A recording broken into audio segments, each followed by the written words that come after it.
Today I will review the ACR/Vasculitis Foundations Guideline for the management of ANCA-associated vasculitis.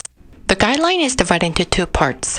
First, microscopic polyangiitis or MPA and granulomatosis with polyangiitis or GPA that are grouped together.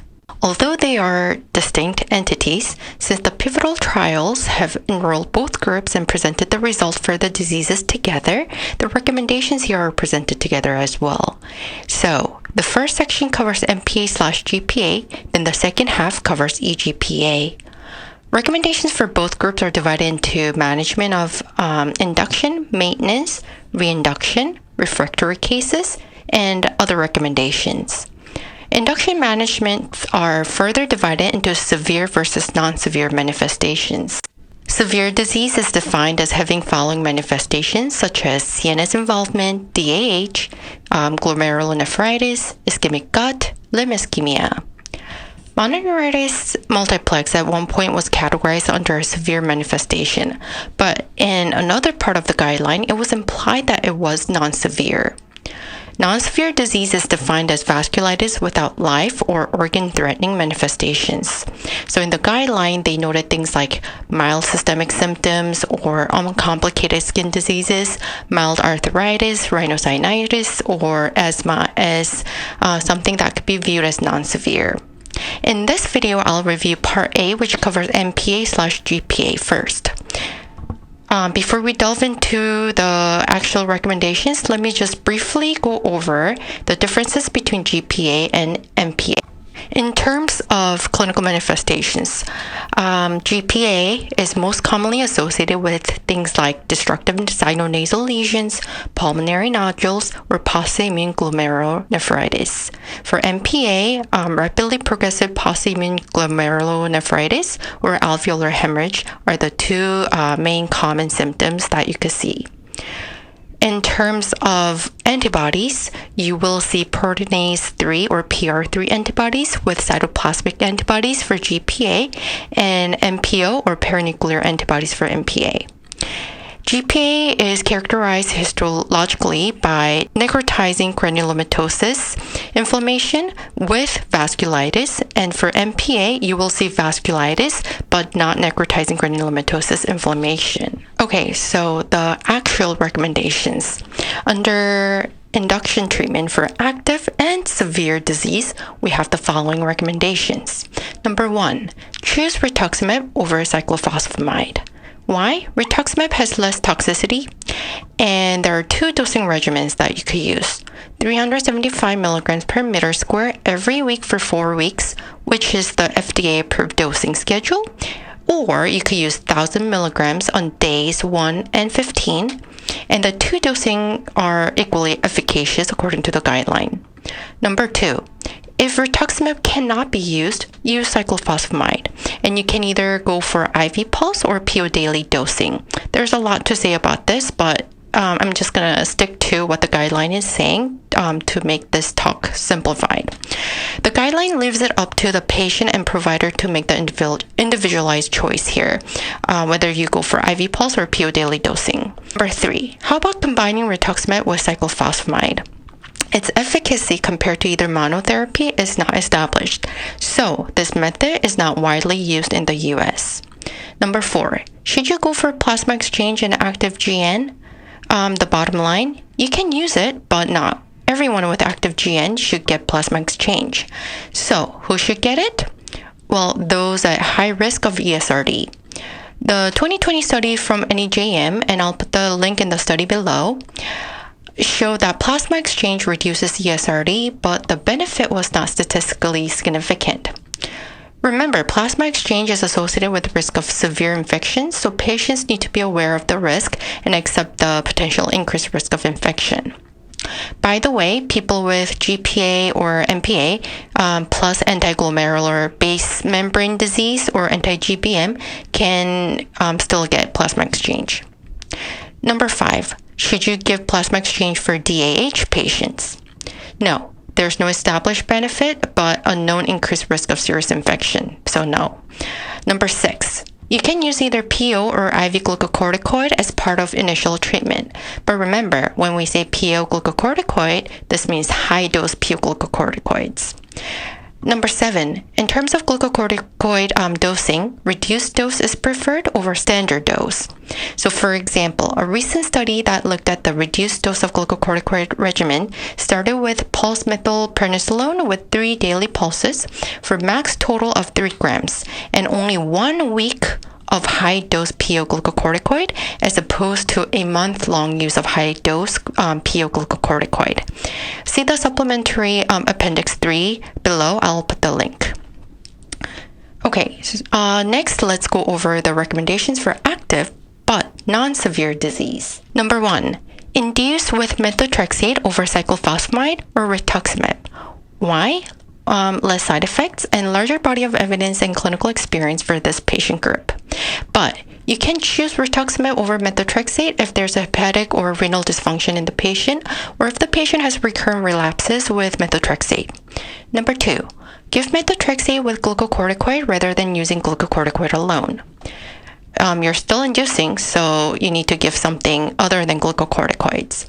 Number 3, methotrexate with glucocorticoid is better than using Amarin or Celsep with glucocorticoid. Amarin may be preferred if patient is pregnant, but remember to check that TPMT level and the Nudix hydrolyzase 15 genotypes or NUDT 15. Just to review, Amarin is a prodrug. It must be first be activated to form TGNs or thioguanine nucleotides. This is the major active metabolite of the drug. So the TGNs are metabolized and inactivated by the enzyme TPMT and NUDT15.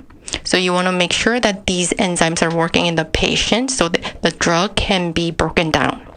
Number 4, choose methotrexate with glucocorticoids over Bactrim with glucocorticoids.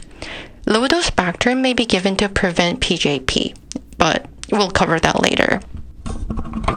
Next, let's talk about remission maintenance.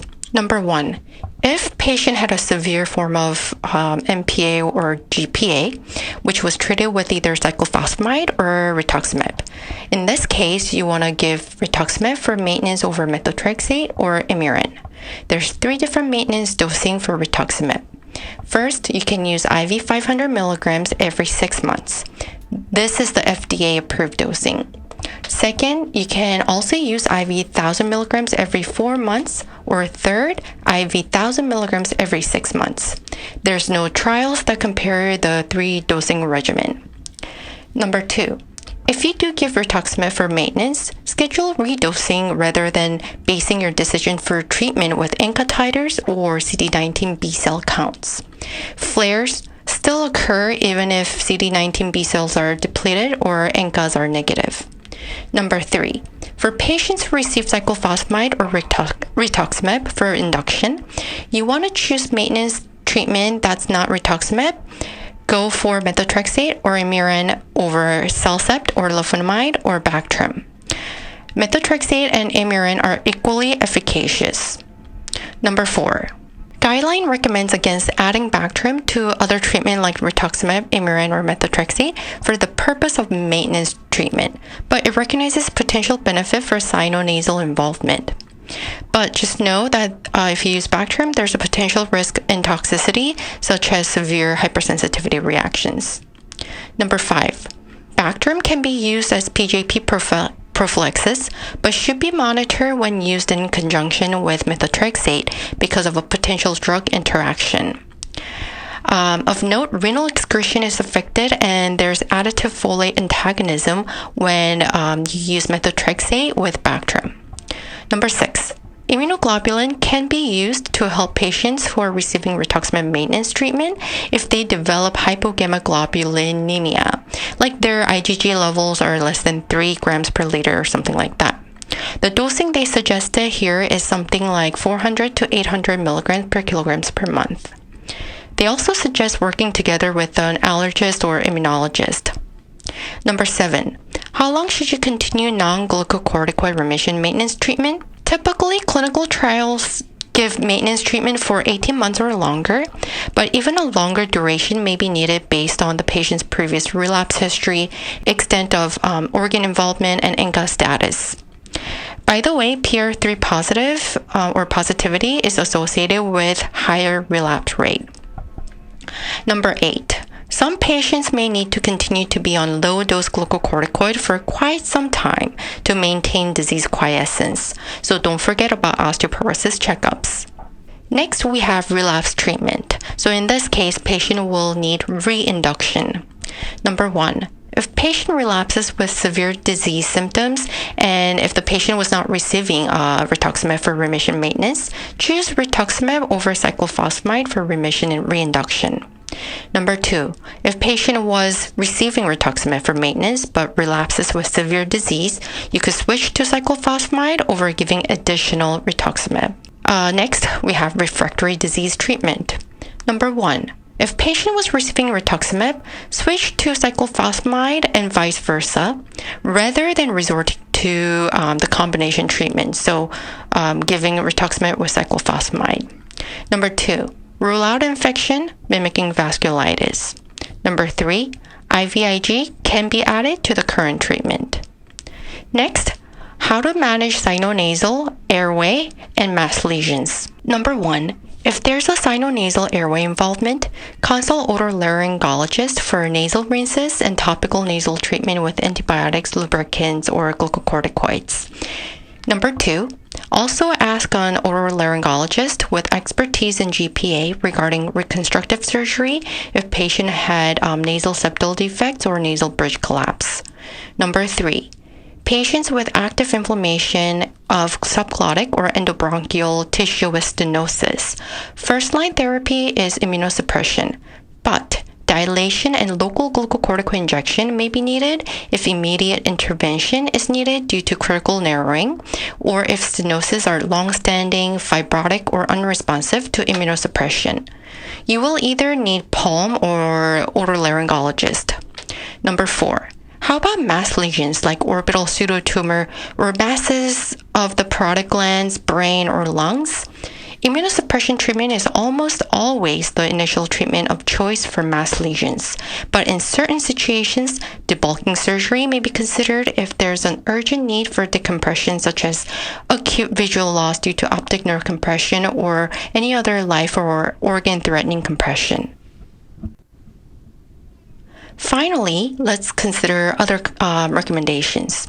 Number 1, do not dose medications based on ANCA titers alone because they are not reliable predictors of individual patients. Rather, go with clinical symptoms and other diagnostic studies like labs, imaging, biopsy, and so forth. So just to review, for GPA, you'd expect to see necrotizing granulomatosis, inflammation in addition to vasculitis, whereas in MPA, you would see vasculitis, but no granulomatous inflammation.